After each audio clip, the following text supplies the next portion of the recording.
ஓம் அமிர்தீஸ்வரியே நமக. ஓம் நம சிவாயா. நாம இன்னைக்கு ஸ்ரீ குருகீதை புத்தகத்துல முதல் அத்தியாயத்துல 35வது ஸ்லோகத்தை பார்க்க போறோம். சரிங்களா? அதுக்கு முன்னாடி லாஸ்ட் வீடியோல என்ன பார்த்தோம், ரீகால் பண்ணிடலாமா? லாஸ்ட் வீடியோல என்ன பார்த்தோம், குருவோடைய பாதாபிஷேக நீரை குடிச்சிட்டு தலையில தெளிச்சுக்கிறதால என்ன பலன் கிடைக்கும், அடுத்தது குரு உண்ட உணவோட மிச்சத்தை பிரசாதமா நினைச்சு சாப்பிட்றதால என்ன பலன் கிடைக்கும்னு பார்த்தோமா? அப்பதான் நம்ம குகை நமச்சிவாயர் குரு நமச்சிவாயர் கதை பார்த்தோமா? குரு என்ன பண்ணிடுவாரு, வாமிட் பண்ணிடுவாரு, வாந்தி எடுத்துடுவாரு. அதை சீடன் போயிட்டு கையில ஏந்திடுவாரு. ஏந்தின உடனேவும் நீ போயிட்டு இதை யாருடைய காலும் படாத இடமா பார்த்து புதைச்சிட்டு வந்துடுன்னு குரு சொல்லுவாரு. சீடன் போயிட்டு திரும்ப வரும்போது, புதைச்சிட்டியா, யார் காலும் படாத இடமா பார்த்து புதைச்சிட்டியான்னு கேட்பாரு. பண்ணிட்டேன்னு. எங்க புதைச்சேன்னு கேட்பாரு. தன்னோட வயித்தை காமிப்பாரு. உடனே குரு மிரண்டு போயிடுவார், இப்படி ஒரு குரு பக்தியா அப்படின்னுட்டு. உடனே சீரனுடைய இயற்பெயர் பாத்தீங்கன்னா நமச்சிவாய மூர்த்தி. ஓகேங்களா? ஸோ இந்த சம்பவத்துக்கு அப்புறம் தான் அவர் குரு நமச்சிவாயர்னு அந்த பேர் அவருக்கு கிடைச்சது. குருவுடைய பேரே பார்த்தீங்கன்னா குகை நமச்சிவாயர். ஆனால் சீடன் இப்படி ஒரு குரு பக்தியை காமிச்சு இந்த செயலை செஞ்சதால அவரோட பேரு குரு நமச்சிவாயர். ஓகேங்களா? அப்போ குரு சொல்வாரு, 2 யானையை ஒரு இடத்துல கட்டி போட முடியாது, ஒரே தூண்ல கட்ட முடியாது. நீயும் இப்போ குருவா மாறிட்ட. இந்த அளவுக்கு குரு பக்தி காமிச்சு உன்னுடைய இந்த செயலால நீயும் ஒரு மிகப்பெரிய குருவா மாறிட்ட. நீ இப்போ தனியா போயிட்டு சிதம்பரத்துக்கு போ, அங்க இருக்க மக்களுக்கு நீ அருள் செய்யன்னு சொல்லுவாரு. அதே மாதிரி குரு நமச்சிவாயரும் போயிட்டு அங்க வாழ்ந்து அங்கேயே ஜீவ சமாதியும் ஆவார்ன்ற மாதிரி பார்த்தோம் இல்லையா? சோ குரு சாப்பிட்ட சாப்பாட்டோடைய மிச்சத்துக்கு இருக்க மகிமையை சொல்றதுக்காக தான் இந்த கதையை நம்ம சொன்னது. ஓகேங்களா? ஏன் குருவும் பார்க்கறது சாதாரண மனுஷங்க மாதிரி தான் இருக்காங்க, அவங்களுடைய சாப்பாட்டோடைய மிச்சத்துக்கு இவ்வளோ பெரிய மகிமையா அப்படின்னு நீங்க நினைக்கலாம். குரு அப்படின்றவங்க இறைவனே. ஓகேங்களா? இறைவனே நம்ம மக்கள் துன்பப்படுறாங்க, நம்ம குழந்தைங்க கஷ்டப்படுது, அவங்களை காப்பாற்றணுன்றதுக்காக இறைவனே அவர் பார்த்தீங்கன்னா மனுஷ உருவம் எடுத்து அவதாரம் பண்ணி வரவங்க தான் குரு. அதனாலதான் அவங்க பாதாபிஷேக நீருக்கும் அவங்க சாப்பிட்ட சாப்பாடோடைய மிச்சத்துக்கும் இவ்வளவு மகிமைகள் இருக்கு. ஓகேங்களா? நாம இங்க சத் குருவை பத்தி பேசிட்டு இருக்கோம், சாதாரணமான ஒரு கலையோட குருவை பத்தி பேசல. ஓகேங்களா? சோ குரு கிட்ட சரணாகதி, முழுமையான சரணாகதி அடைஞ்சவங்களுடைய வாழ்க்கை எப்படி இருக்கும் அப்படின்னா, இந்த சின்ன குழந்தை அம்மா கையில பாத்திருக்கீங்களா, ஃபுல் கம்ஃபர்ட்டா இருக்கும். அதுக்கு எந்த பயமும் இருக்காது, எந்த கஷ்டமும் இருக்காது, எந்த கவலையும் இருக்காது. முழுமையான அந்த சந்தோஷம் மட்டும்தான் அதுக்கு இருக்கும். செகண்டுக்கு செகண்ட் பாத்தீங்கன்னா அவ்வளோ ஒரு கம்ஃபர்ட்டா அது ஃபீல் பண்ணும், எந்த ஒரு பயமும் இருக்காது. ஸோ அதுதான் சத் குருவை முழுமையா சரணாகதி அடைஞ்சவங்களுடைய மனநிலையும். வாழ்க்கை முழுக்க அந்த சந்தோஷத்தை அனுபவிக்க முடியும். ஒரு கட்டத்துல ஆத்ம அனுபூதியும் ரொம்ப வேகமா கிடைச்சிடும், சீக்கிரமா. எந்த அளவுக்கு சரணாகதி மனப்பான்மையில இருக்குமோ அவ்வளோ வேகமா ப்ராசஸ் நடக்கும். இன்னைக்கு ஸ்லோகா பாருங்க. யதனுக்ரஹ மாத்ரேன சோக மோகோ வினச்யத தஸ்மை ஸ்ரீ தேசிகேந்திராய நமோஸ்து பரமாத்மனே. யாருடைய அருளால் சோகமும் மோகமும் அழிகிறதோ பரம்பொருளான அந்த உத்தம குருவை நான் வணங்குகிறேன். ஓகேங்களா? சோ யார வணங்குறீங்கன்னு கேட்டாங்க இல்லையா? யாருடைய அருளால சோகமும் மோகமும் அழியுதோ அந்த பரம்பொருளான அந்த உத்தமமான குருவை நான் வணங்குறேன்னு சிவபெருமான் பார்வதி தேவி கிட்ட சொல்றாரு. ஓகே, குருவோடைய அருளால எப்படி சோகமும் மோகமும் அழியுதுன்னு சொல்லி பார்க்கலாமா?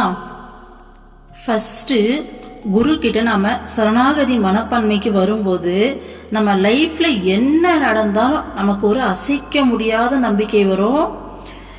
எல்லாமே நம்மளுடைய குருவை தாண்டி தான் நம்ம கிட்ட வருது. நம்ம குருவோடைய பர்மிஷன் இல்லாம ஒரு தூசு துரும்பு கூட நம்மள தொட முடியாது.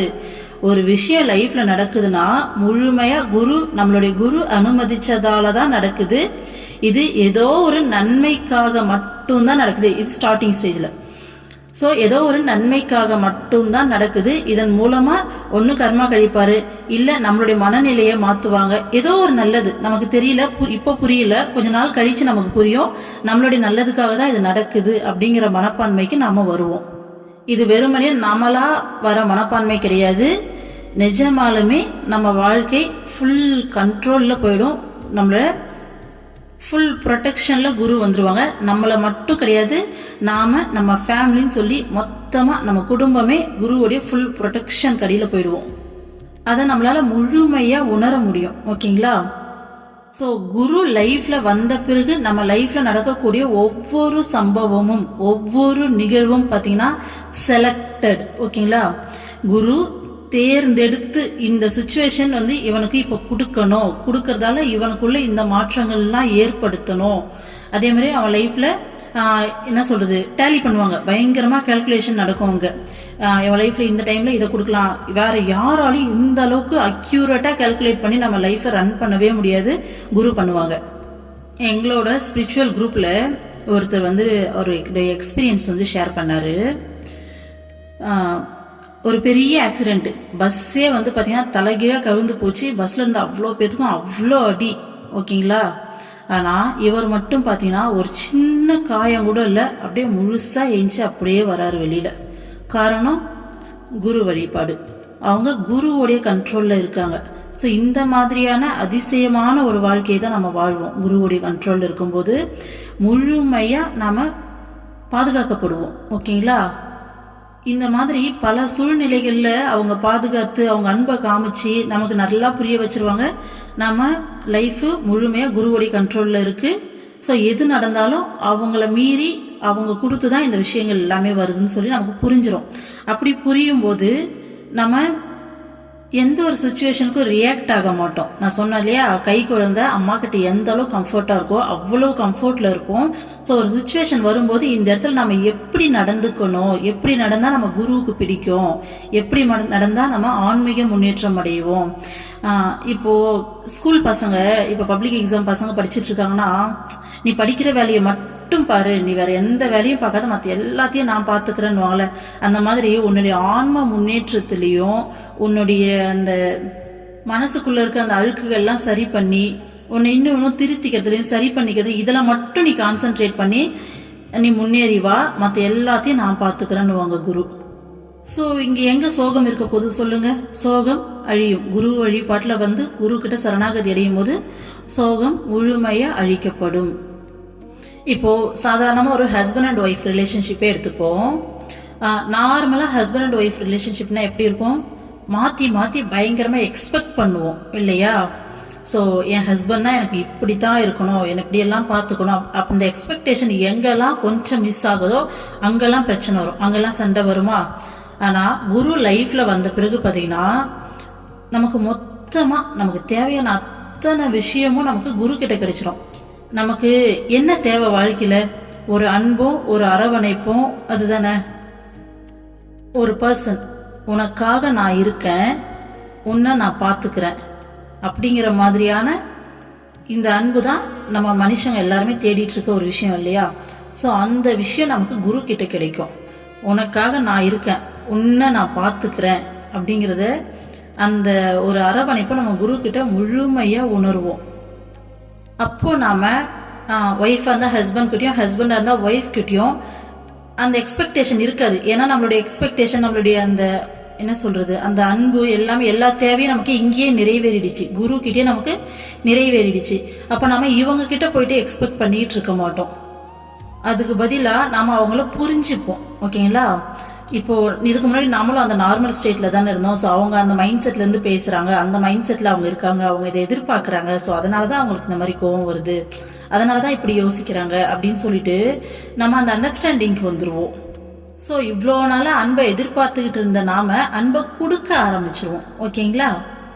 இந்த விஷயம் எல்லா உறவுகளுக்கு நடுவுலையும் பொருந்தும். மாமியார், மாமனார், மருமக, தன்னுடைய குழந்தைங்க, அக்கா, தங்கச்சி, அப்பா, அம்மான்னு சொல்லி எல்லா உறவுகள்லையும் இந்த விஷயம் வந்து அப்ளை ஆகும். நாளுக்கு நாள் நம்ம மனநிலை அமைதியாகவும் நிதானமாகவும் மாறிக்கிட்டே வரும். ஏன்னா குரு மேலே இருக்க அந்த நம்பிக்கை, குரு நம்ம கொடுக்குற அந்த சப்போர்ட், லைஃப்ல எது நடக்கும் போதும் நம்ம குரு இருக்காங்க, நம்ம குரு இருக்காங்கன்னு சொல்லிட்டு ஸோ நிஜமாலுமே இருப்பாங்க. அந்த சப்போர்ட் வந்து நமக்கு பயங்கரமாக கிடைக்கும். வாழ்க்கையை பற்றின அந்த பயம், பதற்றம் எல்லாமே போயிடும். எல்லாமே என் குரு இருக்காங்க, அவங்க கண்ட்ரோலில் தான் இருக்குது, அவங்க பார்த்துப்பாங்க அப்படிங்கிற ஒரு மிகப்பெரிய நம்பிக்கையில் வந்து வாழ்க்கையே வந்துட்டு ஒரு பூந்தோட்டம் மாதிரி, நம்ம மனசு அப்படி ஒரு பூந்தோட்டம் மாதிரி வந்து மாறும். அடுத்தது சோகத்துக்கு ஒரு முக்கியமான காரணம் நம்மளுடைய மனசு தான் இல்லையா? ஸோ நம்ம குரு கிட்ட போயிட்டு ஒரு கம்ப்ளைண்ட் நின்னோன்னு வச்சுக்கோங்களேன், இவங்க என்ன இப்படி பண்ணிட்டாங்க, இவங்க என்ன இப்படி பண்ணி பேசிட்டாங்க அப்படின்னு சொல்லி போய் நின்னோன்னா அவங்க சொல்ற வார்த்தை என்னவா தெரியுமா இருக்கும்? நீ என்ன பண்ண, உன்னுடைய மனசுக்குள்ள பாரு, ஓகேவா? ஸோ உன் மனசை திருத்து, உன் மனசுக்குள்ள மாற்றங்களை கொண்டு வா. எதிராளி மேல தப்பே இருந்தா கூட சரி, அதை கண்டுக்கவே மாட்டாங்க. உன் மனசை மாத்து. எனக்கே ஸ்டார்டிங்ல எப்படி இருக்குன்னா, என்னம்மா அவங்க தப்பு பண்ணாங்க, அவங்க மேலதானம்மா தப்பு, நீ எப்ப பார்த்தாலும் என்ன திருத்தி என்னையே சரி பண்ணுன்னு சொல்லி நீ என்னையே சொல்லிக்கினே இருக்கியே, என்னதான் உன் லாஜிக் அப்படின்ற மாதிரி இருக்கும் ஸ்டார்டிங்ல. அப்புறமா தான் எனக்கு புரிஞ்சது, நம்மளை பாடா படுத்திட்டு இருக்கிறது நம்மளுடைய மனசு தானே தவிர வெளியாளுங்க கிடையாது அப்படிங்கிறது. அதை இன்னும் நல்லா டீட்டெயிலாக எக்ஸ்பிளைன் பண்ணுறேன் பாருங்க. இப்போ ஒரு பிரச்சனை நடக்குது, ஒரு பர்சன் வந்து என்கிட்ட அவங்க தேவையில்லாமல் என்கிட்ட வம்பிழுத்துட்டு போயிட்டாங்கன்னு வச்சுக்கோங்க. இப்போது நான் என்ன பண்ணணும் அப்படின்னா, நான் வந்து ஸ்பிரிச்சுவல் இருக்கேன், எனக்கு கடவுள் வேணும்னு சொல்லி நான் ட்ராவல் பண்ணிட்டு இருக்கேன், ஓகேங்களா? அப்போ என் மைண்ட் எப்படி இருக்கணும்?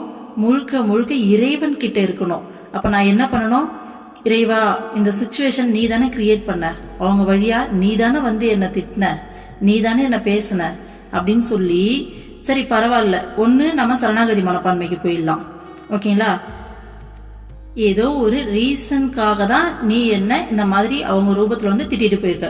ஒருவேளை வெளியில் பெருசாக ஏதாவது கர்மா கழிய வேண்டியது இருந்ததோ என்னமோ, நீ வந்து இவங்க வழியாக கழிச்சிட்டு போயிட்டியா, சரி பரவாயில்ல, நீ தானே பேசுன அப்படின்னு சொல்லி நம்ம சரணாகதி மனப்பான்மை அடைஞ்சிடலாம். அதுக்கப்புறம் அந்த விஷயத்துல என்ன தப்பு நம்ம மேல இருக்கு, நம்ம எந்த விதத்துல திருத்திக்கணும்னு சொல்லிட்டு அப்படி யோசிக்கலாம், ஓகேங்களா?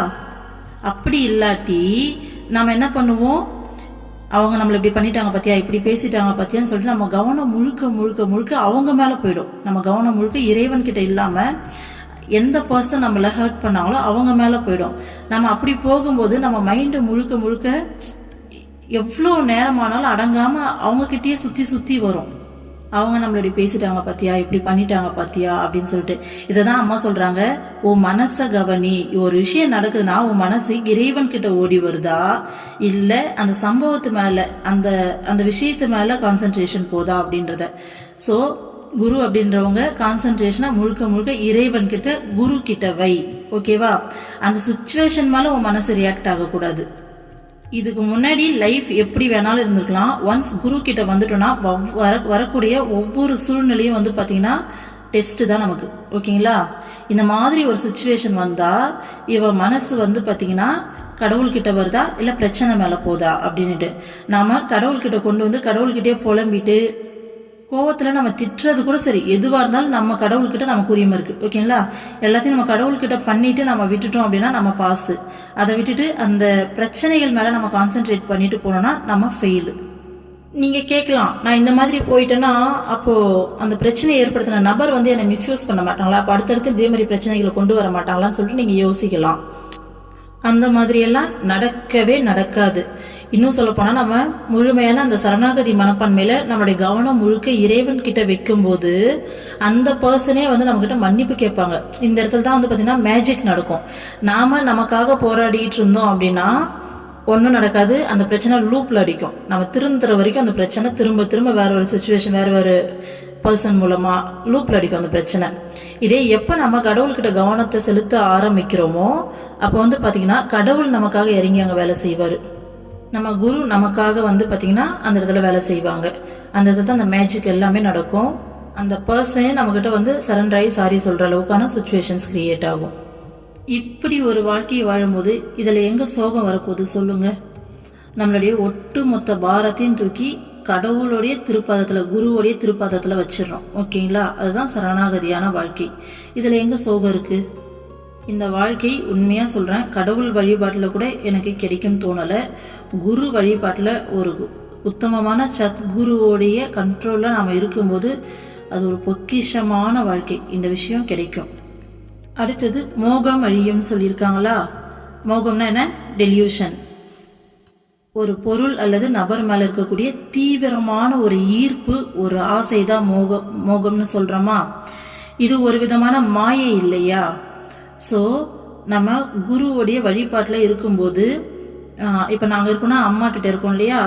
ஸோ அம்மாவை ஒரு தர்ஷனுக்கு போயிட்டு ஹக் பண்ண அம்மா அந்த மாயையை கொஞ்சம் கொஞ்சமாக விளக்கிக்கிட்டே வருவாங்க உள்ள. இந்த மாயையை விளக்க மனசு கொஞ்சம் கொஞ்சமாக தெளிஞ்சிக்கிட்டே வருதா, ஒரு லெவலுக்கு மேலே நம்மளுடைய உண்மை ஸ்வரூபத்தை நம்ம தெரிஞ்சுப்போம். ஓகேங்களா? அப்போ இந்த உலகமே ஒரு மாயை தான், இந்த மாயைக்கு தான் நம்ம ஆசைப்பட்டுக்கிட்டு இருக்கோன்ற மாதிரி அந்த தீவிர ஆசை அப்படிங்கிறது எது மேலேயும் இருக்காது. ஓகேங்களா? தானாவே குருவோடைய அந்த பிரசன்ஸ்லே, அவங்களுடைய சாநித்தியத்திலே இந்த விஷயம் எல்லாமே தானாவே காணாமல் போயிடும். ஓகேங்களா? அடுத்த ஸ்லோகம் பாருங்க. யஸ்மாதனுக்ரஹம் லப்த்வா மஹத ஞானமுத்ஸ்ருஜேத் தஸ்மை ஸ்ரீ தேசிகேந்திராய நமச்சாவிஷ்ட சித்தையே. யாருடைய அருள் கிடைப்பதால் நமது பெரும் அஞ்ஞானம் நசிக்கிறதோ அந்த குருவை நான் எனது விருப்பம் நிறைவேறுவதற்காக வணங்குகிறேன். பாருங்க, யாரோட அருள் கிடைக்கிறதால பெரும் அஞ்ஞானம் நசிஞ்சு, ஓகேங்களா, நசிக்கப்படுதோ அந்த குருவை என்னுடைய விருப்பம் நிறைவேறதுக்காக நான் வணங்குறேன்னு சொல்லிட்டு சிவபெருமான் சொல்றாரு. பாருங்க, சிவபெருமான் அப்படிங்கிறவரு பரபிரம்மமா. சோ பரபிரம்மே தன்னுடைய விருப்பம் நிறைவேறதுக்கு குருவை வணங்குதாமா. ஓகேங்களா? ஆக்சுவலி அவரே சொல்லிட்டாரு, சிவன் வேற இல்ல, குரு வேற இல்ல, சிவனே குரு, குருவே சிவன். ஓகேங்களா? சோ நம்மளுடைய அண்டர்ஸ்டாண்டிங்காக சொல்றாங்க இதை. ஓகேங்களா? பாருங்க, யாருடைய அருள் கிடைப்பதால் பெரும் அஞ்ஞானம் நசிக்கிறதோ, இங்க பெரும் அஞ்ஞானம் என்ன? இந்த உலகம் உண்மை, நம்ம கண்ணில் பார்க்கறது எல்லாம் உண்மை, நமக்குள்ள இருந்து நம்ம மனசு பேசுறதெல்லாம் உண்மைன்னு நினைச்சு அது பின்னாடி ஓடிட்டு இருக்கோம் இல்லையா? ஸோ அதுதானே பெரும் அஞ்ஞானம். ஸோ குரு வாழ்க்கைக்குள்ள வந்தா அவருடைய முதல் வேலையே இந்த மாயையை விலக்கி நம்ம மனசை திரும்பி பார்க்க வச்சு சரி பண்றது தான். ஓகேங்களா? ஸோ நமக்குள்ள இருக்க அஞ்ஞானத்தை எடுத்துட்டு ஞானம் அடைய வைக்கிறது தான் குருவுடைய ஒர்க்கே. ஒரு குரு வேற எந்த விஷயத்துக்குமே சந்தோஷப்பட மாட்டாரு. தன்னுடைய சீடன் எந்த அளவுக்கு அந்த ஆன்மீக முன்னேற்றம் அடையிறானோ அதுக்கு மட்டும்தான் சந்தோஷப்படுவாரு.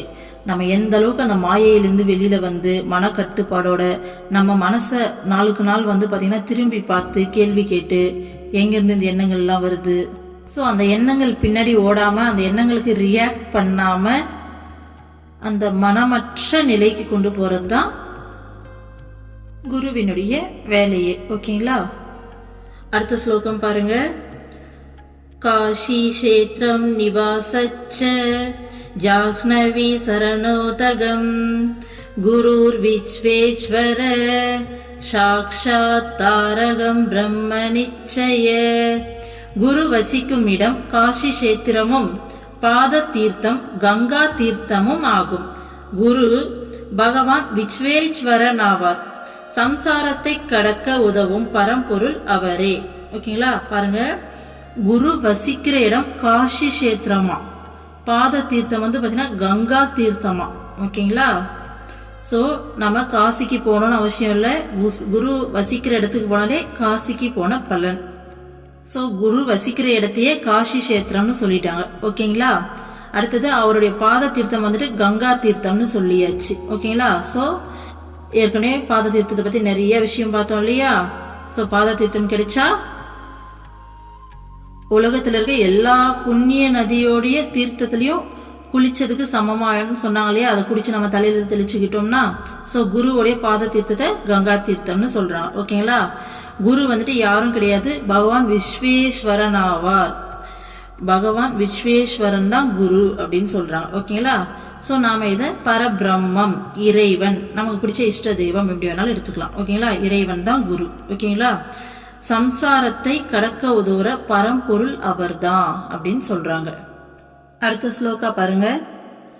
குரு சேவா கயா புரோக்தா தேஹ ஸ்யாதக்ஷயோ வட தத்பாதம் விஷ்ணு பாதம் ஸ்யாத் தத்ர தத்தம் மனஸ்ததம். குரு சேவை தீர்த்த ஸ்தலமான கயை என்றும் அவரது உடல் அக்ஷயமான ஆலமரம் என்றும் குரு பாதம் விஷ்ணுவின் பாதம் என்றும் கூறப்படுகிறது. குருவிடம் சமர்ப்பிக்கப்பட்ட மனம் பறந்து விரிந்ததாகிறது. அக்ஷய ஆலமரமும் விஷ்ணு பாதமும் கயை என்ற தீர்த்த ஸ்தலத்தில் உள்ளவை ஆகும். ஓகே, இதுல என்ன சொல்லியிருக்காங்க? குருவுடைய சேவை தீர்த்த ஸ்தலமான கயை, அவருடைய உடல் அக்ஷயமான ஆலமரம், அவருடைய பாதம் விஷ்ணுவோடைய பாதம் அப்படின்னு சொல்லியிருக்காங்களா. சோ இதுல குரு சேவை தீர்த்த ஸ்தலமான கயை அப்படின்னு சொல்லியிருக்காங்க. அவரது உடல் அக்ஷயமான ஆலமரம்னு சொல்லியிருக்காங்க. குரு பாதம் விஷ்ணு பாதம்னு சொல்லியிருக்காங்க. சோ ஃபர்ஸ்ட் இந்த கயைனா என்ன, அக்ஷய ஆலமரம்னா என்ன, விஷ்ணு பாதம்னா என்னன்னு தெரிஞ்சாதான் ஏன் இதை குருவோட ஒப்பிடுறாங்கன்றது நமக்கு புரியும். சரிங்களா? ஃபர்ஸ்ட் என்ன சொல்லியிருக்காங்க? குரு சேவை தீர்த்த ஸ்தலமான கயைன்னு சொல்லியிருக்காங்க. கயை அப்படிங்கிறது பீகார் ஸ்டேட்ல இருக்கக்கூடிய ஒரு ஊர். ஓகேங்களா? அது ஒரு புனித ஸ்தலம். இந்த இடம் எதுக்கு ஸ்பெஷல் அப்படின்னா பித்ருக்களுக்கு பிண்ட தானம் செய்யறதுக்கு. சரிங்களா? முன்னோர்களுக்கு பிண்ட தானம் செய்வாங்க இல்லையா? ஸோ அதுக்கு தான் இந்த இடம் பயங்கர ஃபேமஸ். கயா அப்படிங்கிறது பாட்னால இருந்து 100 கிலோமீட்டர் தூரத்துல இருக்கு. ஸோ காசி யாத்திரை போறவங்க இந்த இடத்துக்கு வராம அவங்களுடைய யாத்திரை நிறைவு பெறாது அப்படின்னு சொல்றாங்க. அந்த அளவுக்கு காசி யாத்திரையில ஒரு முக்கியமான ஒரு பிளேஸா இது கருதப்படுது. ஓகேங்களா? ராமாயண காலத்துல ராமர் தன்னுடைய தந்தையான தசரதனுக்கு அந்த பிண்டதானம் இங்க செஞ்சதா வரலாறு இருக்கு. இங்க ஃபல்கு அப்படின்னு சொல்லிட்டு ஒரு நதி இருக்கு. அந்த நதி கரையில ஒரு ஆலமரம் இருக்கு. இந்த ஆலமரம் பாத்தீங்கன்னா ராமாயண மகாபாரத காலகட்டத்துக்கு முன்னாடியிலிருந்தே இன்னைய வரைக்கும் இருக்கக்கூடிய ஆலமரம். அதுதான் அக்ஷயமான ஆலமரம் அப்படின்னு சொல்லிட்டு இதுல சொல்லியிருக்காங்க. குருவுடைய உடலோட ஒப்பிட்டு இருக்காங்க இல்லையா? சோ காலங்காலமா யுக யுகமா இருக்கக்கூடிய ஆலமரம். ஓகே, இந்த ஆலமரத்துக்கு நிறைய சிறப்புகள் இருக்கு, அதை பின்னாடி பார்க்கலாம். ஃபர்ஸ்ட் இந்த கயா அப்படிங்கிற ஊருடைய சிறப்புகள். இது எப்படி கயான்னு சொல்லி பேர் வந்ததுன்னு சொல்லி பார்ப்போம். கயா அப்படிங்கிறது கயாசுரன் அப்படின்னு சொல்லிட்டு ஒரு அசுரன் முன்னாடி காலகட்டத்துல கடும் தவம் பண்ணி தேவர்கள் எல்லாம் வெல்லணும் அப்படின்னு சொல்லிட்டு வரம் வாங்கியிருக்காங்க. சோ வரம் வாங்கின பிறகு தேவர்கள் எல்லாரையும் போட்டு நிறைய டார்ச்சர் பண்ணியிருக்காங்க. அப்ப எல்லாரும் போயிட்டு விஷ்ணு கிட்ட, மகாவிஷ்ணு கிட்ட போயிட்டு கம்ப்ளைண்ட் பண்றாங்க தன்னை காப்பாத்த சொல்லி. அப்போ மகாவிஷ்ணு தன்னுடைய திருப்பாதங்களை அந்த கயாசுரன் மேல வச்சு அழுத்தி அவர் வதம் செஞ்சதாகவும், அதுக்கப்புறமா தேவர்கள் எல்லாரும் அவன்கிட்ட இருந்து விடுபட்டு நிம்மதி அடைஞ்சதாகவும் வரலாறு. ஓகேங்களா? சோ அந்த கயாசுரனுடைய பேரால தான் இந்த ஊரை கயா அப்படின்னு சொல்லிட்டு அழைக்கிறோம். அந்த சமயத்துல அந்த கயாசுரன் விஷ்ணு கிட்ட வரம் கேட்டிருக்காரு. சோ யாரெல்லாம் இங்க இந்த பித்ருதானம் பிண்டதானம் பண்றாங்களோ சோ அவங்களுக்கு கண்டிப்பா மோட்சம் கிடைக்கணும், அந்த பித்ருக்களுக்கு மோட்சம் கிடைக்கணும் அப்படின்னு சொல்லிட்டு மகாவிஷ்ணு கிட்ட வரம் கேட்டிருக்காங்க. அந்த ஃபல்கு நதி இருக்கு இல்லையா, உலகத்துல இருக்க எல்லா நதியை விட இது புனித நதியா இருக்கணும். சோ இந்த நதியில, இந்த நதிக்கரையில உட்கார்ந்து இந்த பித்ருதானம் அதாவது பிண்டதானம் செய்யறவங்களுக்கு கண்டிப்பா மோட்சம் கிடைக்கணும்னு சொல்லி வரம் கேட்டதா வரலாறு. மகாவிஷ்ணுவும் சரி ஓகேன்னு அந்த வரத்தை கொடுத்ததால காலம் காலமா அந்த இடத்துல பிண்டதானம் செய்யறது ஒரு வழக்கமா இன்னைய வரைக்கும் அது இருக்கு. ஓகேங்களா? அதனாலதான் ராமாயண காலத்துல ராமர் தன்னுடைய தந்தையான தசரதற்கு பிண்டதானம் செய்ய இங்க வந்ததா வரலாறு இருக்கு. ஓகேங்களா? சோ இதெல்லாம் நடந்த நிகழ்வுகள். ஓகேங்களா? இந்த பிண்டதானம்னா என்னன்னா, பிண்டம்னா உணவு படைப்பாங்க இல்லையா, இறந்தவங்களுக்கு போயிட்டு முன்னோர்களுக்கு உணவு இந்த உருண்டையா உருட்டி வச்சு இந்த நதிக்கரை ஓரத்துல இந்த குளக்கரை ஓரத்துல நம்ம ஊர்ல இந்த ஐயரை கூப்பிட்டு வச்சு அந்த ஃபார்மாலிட்டிஸ் எல்லாம் பண்ணி முன்னோர்களுக்கு சமர்ப்பிப்பாங்க. இந்த மகாலய அமாவாசை அன்னைக்கெல்லாம் செய்வாங்க இல்லையா. சோ அதுதான் இங்க பிண்டதானம் அப்படின்னு சொல்றாங்க. சோ அந்த வழக்கம் இன்னைய வரைக்கும் தொடர்ந்துட்டு இருக்கு. ஓகேங்களா? இன்னைக்கும் காசி யாத்திரை போறவங்க அந்த இடத்துக்கு போகாம திரும்ப வரதில்ல, அங்க போயிட்டு அவங்களுடைய முன்னோர்களுக்கு இந்த ஃபார்மாலிட்டிஸ் எல்லாத்தையும் பண்ணிட்டு தான் வராங்க. சரிங்களா? சோ அடுத்தது அக்ஷயமான ஆலமரம். இந்த ஆலமரத்துடைய சிறப்புகள் என்னன்னா, ஃபர்ஸ்ட் அது காலங்காலமா இருக்கு, யுக யுகமா இருக்கு. ஓகேங்களா? ராமாயண மகாபாரத காலத்துக்கு முன்னாடி காலகட்டத்துல இருந்து இந்த அக்ஷயமான ஆலமரம் இருந்துகிட்டு வருது. அக்ஷயமான ஆலமரம்னா அழிவில்லாத ஆலமரம் அப்படின்ற மாதிரி அது யுக யுகமா இருந்துகிட்டு வருது. சோ இந்த மரத்துக்கு அடியில உட்கார்ந்துதான் அந்த பிண்டதானம் அந்த ஃபார்மாலிட்டிஸ் எல்லாருமே பண்ணிட்டு வராங்க. ஓகேங்களா? சோ விஷ்ணு அந்த அசுரனை தன்னுடைய பாதங்களால அழுத்தி வதம் செஞ்சாருன்னு சொன்னோம் இல்லையா. இன்னைக்கும் அந்த இடத்துல விஷ்ணு பாதம் கோவில் இருக்கு. விஷ்ணு அவருடைய பாதமும் அங்க இருக்கு. ஓகேங்களா. அடுத்தது இந்த அக்ஷய ஆலமரத்துக்கு இன்னொரு சிறப்பு இருக்கு. மார்கண்டேய முனிவர் அப்படிங்கிறவர் சிறந்த ஒரு கிருஷ்ண பக்தர், விஷ்ணு பக்தர். ஓகேங்களா. அவருக்கு திடீர்னு ஒரு ஆசை வருது. மகாவிஷ்ணுவோடைய கிருஷ்ணனுடைய மாய சக்தியை பார்க்கணும் அப்படின்னு சொல்லிட்டு ஆசை வருது. அவர் சிறந்த கிருஷ்ண பக்தர் அப்படிங்கறதால அவருடைய ஆசையை இவரை நிறைவேற்றணும்னு நினைக்கிறாரு. ஸோ அப்போ ஸ்ரீவில்லிபுத்தூர்ல இந்த சம்பவம் நடக்குது. அங்க உட்காந்து அவர் ஒரு நாள் மெடிடேஷன் பண்ணிட்டு இருக்கும்போது அவருக்கு ஒரு காட்சி கிடைக்குது. என்னன்னா, இந்த யுகங்கள் இப்போ பாத்தீங்கன்னா கலியுகம் போயிட்டு இருக்கா. இதுக்கு முன்னாடி சத்யுகம் அந்த மாதிரிலாம் நிறைய யுகங்கள் போயிருக்கு இல்லையா. ஸோ இதுக்கப்புறமும் நிறைய யுகங்கள் வருமா. யுகங்களுடைய முடிவுல ஓகேங்களா ஒரு பிரளயம் வருது. அந்த பிரளயத்துல, பிரளயம் அப்படின்னா தெரியும் இல்லையா, மாபெரும் அழிவு வருது. அப்போ ஒரே வெள்ளம், வெள்ளக்காடா இருக்கு எல்லா இடமும்.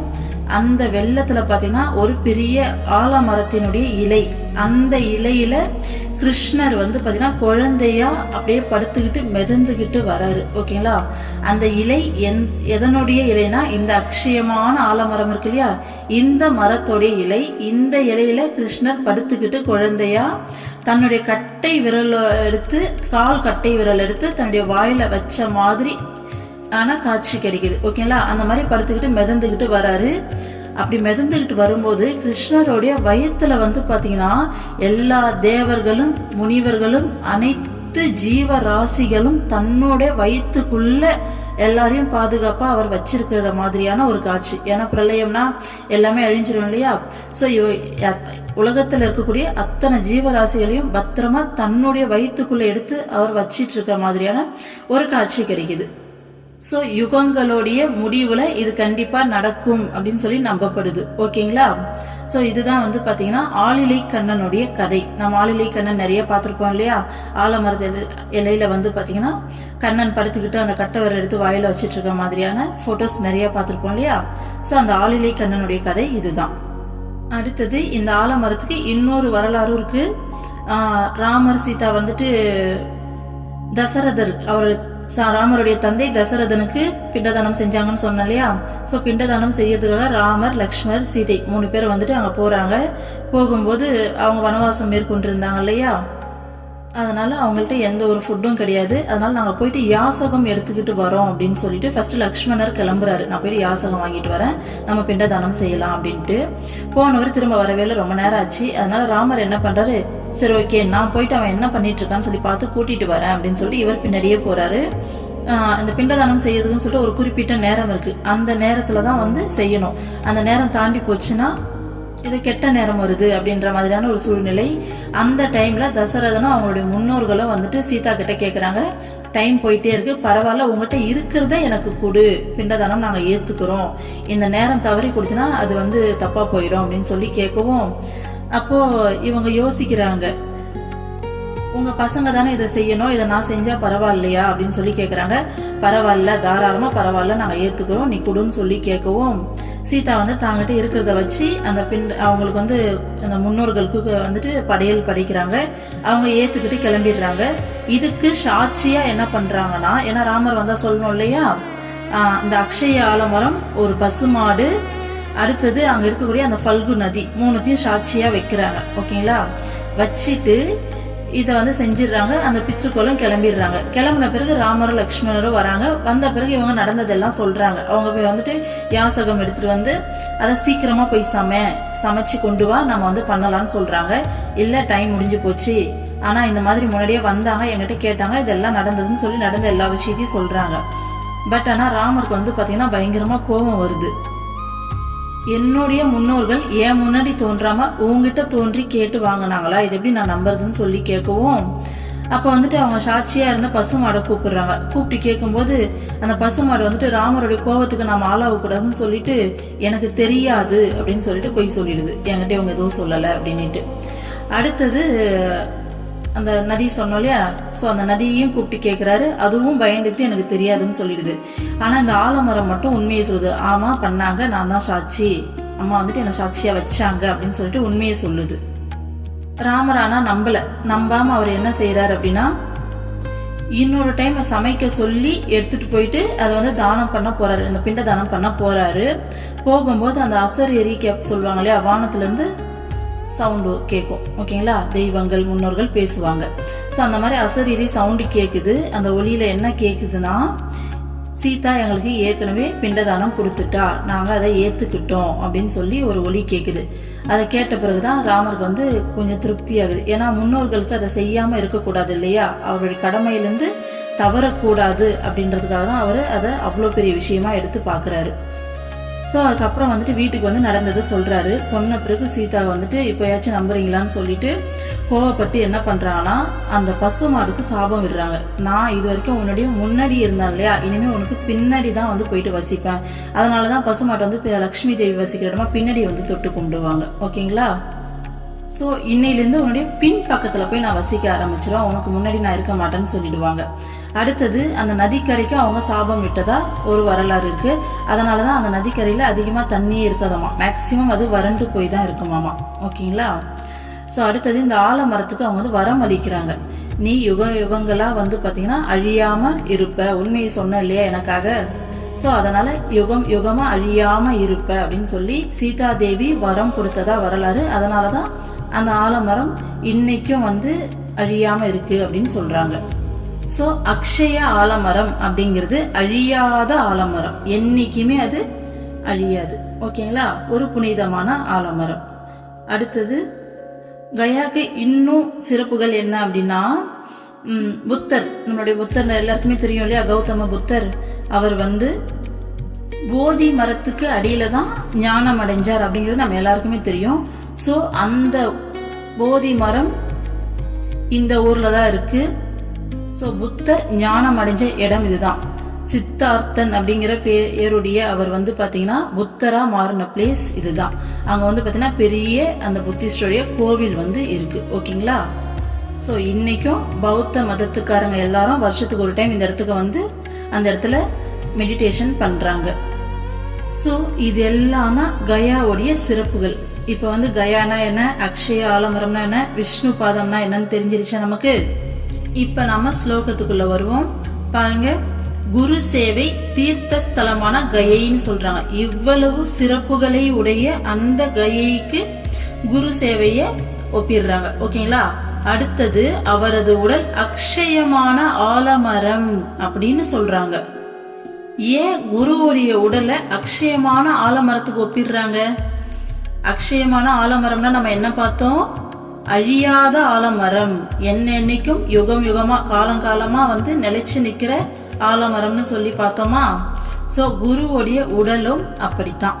சரிங்களா, குரு அப்படின்றவங்க எப்பயுமே என்ன பண்ணுவாங்க, நம்ம எல்லாருக்குமே தெரியும், சித்தர்கள் என்ன செய்வாங்க, முன்னாடியே நான் இன்னைக்கு இந்த உடலை விட்டு கிளம்ப போறேன் அப்படின்னு சொல்லிட்டு சீடர்கள் கிட்ட முன்னாடியே சொல்லிடுவாங்க. சொல்லிட்டு போயிட்டு ஜீவ சமாதி உட்காருவாங்க. அவங்க உயிர் வந்து நம்மள மாதிரிலாம் பிரியாது. ஸோ முன்னாடியே சொல்லிட்டு அவங்களுக்கு எந்த செகண்டுங்கிறது தெரியும்.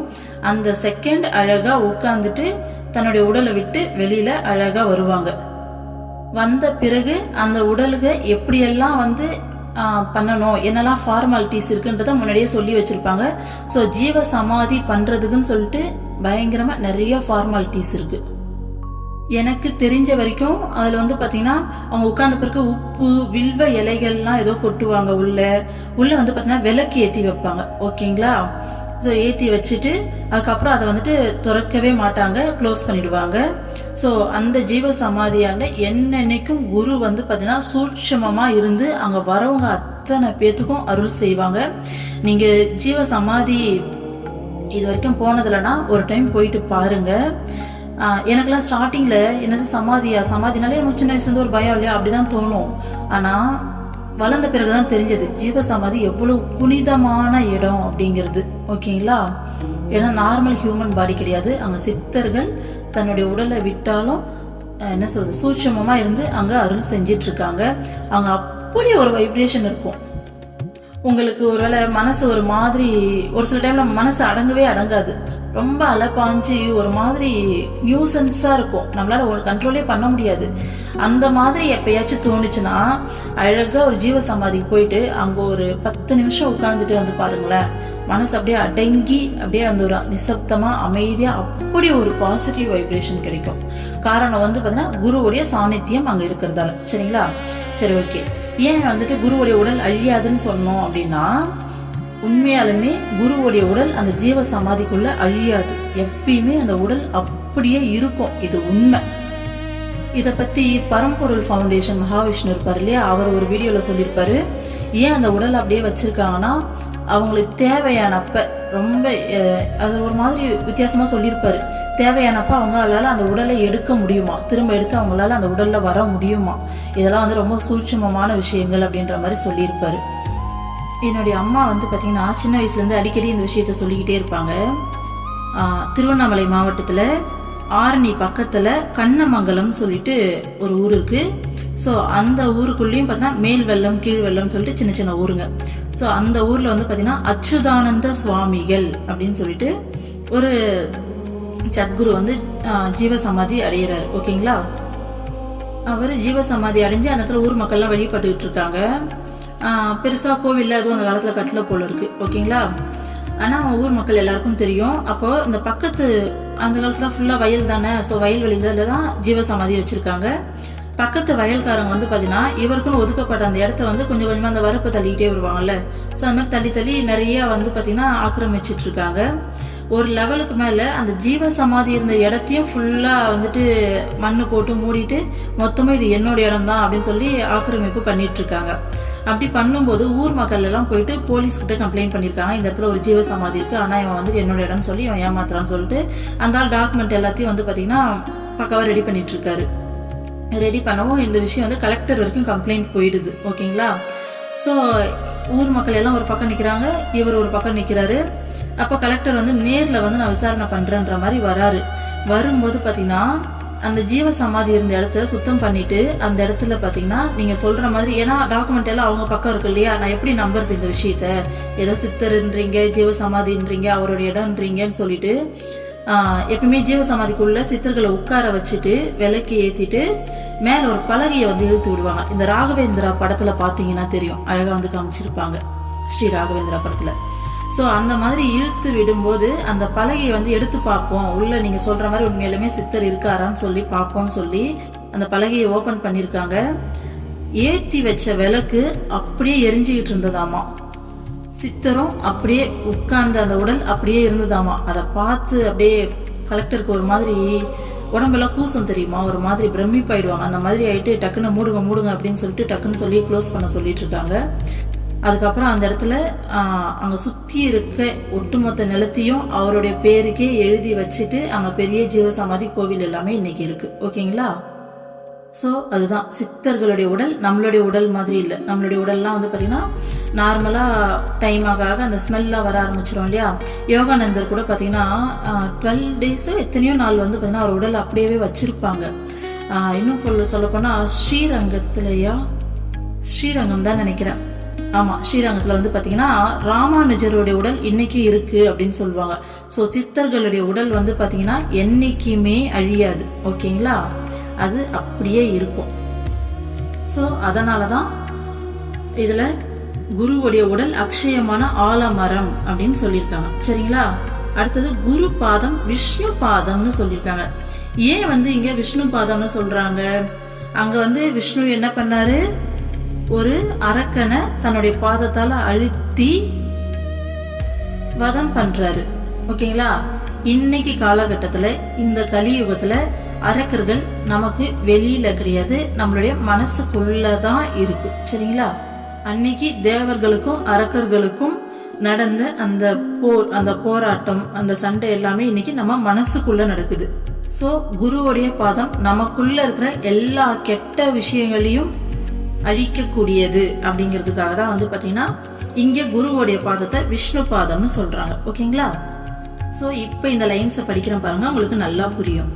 குரு சேவை தீர்த்த ஸ்தலமான கயை என்றும் அவரது உடல் அக்ஷயமான ஆலமரம் என்றும் குரு பாதம் விஷ்ணுவின் பாதம் என்றும் கூறப்படுகிறது.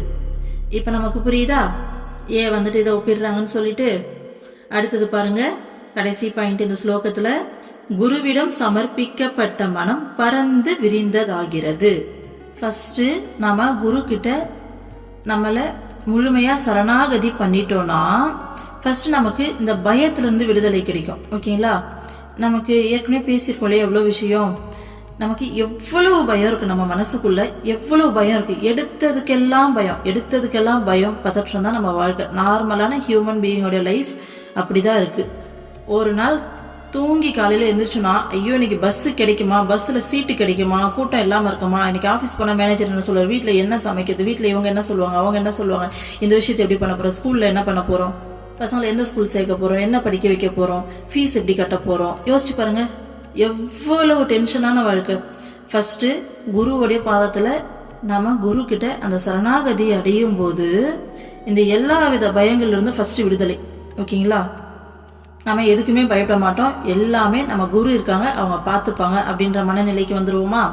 ஸோ இந்த இடத்துல நம்ம மனசு கொஞ்சம் விரிவடையுது. அந்த பயம், எல்லா விதமான பயங்கள்ல இருந்தும் நம்மளுடைய மனசுக்கு விடுதலை கிடைக்குது. அடுத்தது இந்த உலகம் ஒரு மாயை அப்படிங்கிறது நமக்கு கொஞ்சம் கொஞ்சமா புரிய வரும். அடுத்தது நம்ம மனசுக்குள்ளதான் எல்லா போராட்டமும் நடக்குது, நம்ம சரி பண்ண வேண்டியது நம்ம மனசதான் அப்படிங்கிறது நமக்கு புரிஞ்சு கொஞ்சம் கொஞ்சமா மனசை சரி பண்ண ஆரம்பிப்போம். ஒரு விஷயம் நடக்குதுன்னா நம்ம மனசு எப்படி ரியாக்ட் பண்ணுதுன்னு பார்ப்போம். நமக்கு வெளியில இவங்க எப்படி பண்ணிட்டாங்க, அவங்க அப்படி பண்ணிட்டாங்க அப்படிங்கிற மாதிரி போகாது. அந்த விஷயம் நடக்கும்போது நம்ம மனசு ஏன் அவங்க கிட்ட போகுது, நம்ம மனசு நம்ம குரு மேலதான் நம்பிக்கை வைக்கணும், நம்மளுடைய கடவுள் மேல நம்பிக்கை வச்சு இந்த வாழ்க்கை எப்படி சிறப்பா வாழறது அப்படிங்கறத கான்சென்ட்ரேட் பண்ணும். சரிங்களா? ஃபர்ஸ்ட் எல்லா விதமான பயங்கள்ல இருந்தும் அந்த விடுதலை கிடைக்கும். அடுத்து இந்த மாய உலகத்துக்கு பின்னாடி ஓடாது நம்ம மனசு. அடுத்தது சுத்தி நடக்கிற விஷயங்களுக்கு ரியாக்ட் பண்ணாது. அடுத்த ஸ்டேஜ் பாத்தீங்கன்னா இது எல்லாமே மாயை அப்படின்னு தெரிஞ்ச பிறகு நம்மளை சுத்தி இருக்கவங்களாம் இதுக்கு முன்னாடி நம்ம எப்படி கஷ்டப்பட்டோமோ அதே மாதிரி இவங்களும் கஷ்டப்படுறாங்கல்ல அப்படின்ற மாதிரி யோசிக்க ஆரம்பிக்கும். ஸோ கொஞ்சம் கொஞ்சமா சுயநலம் குறைய ஆரம்பிக்கும். சுயநலம் குறைஞ்சி மற்றவங்களுக்காக யோசிப்போம். ஸோ யார்கிட்டயும் நம்ம எதையும் எதிர்பார்க்க மாட்டோம், முழுமையா கொடுக்கற தன்மைக்கு மாறும். ஏன்னா நமக்கு தான் கொடுக்கறதுக்கு குரு இருக்காங்களே. ஓகேங்களா? ஸோ யார்கிட்டயும் எதிர்பார்க்க மாட்டோம். அப்ப மற்றவங்களுக்கு என்ன தேவைன்னு சொல்லி அவங்களுக்கு செய்யதான் நம்ம யோசிப்போம்.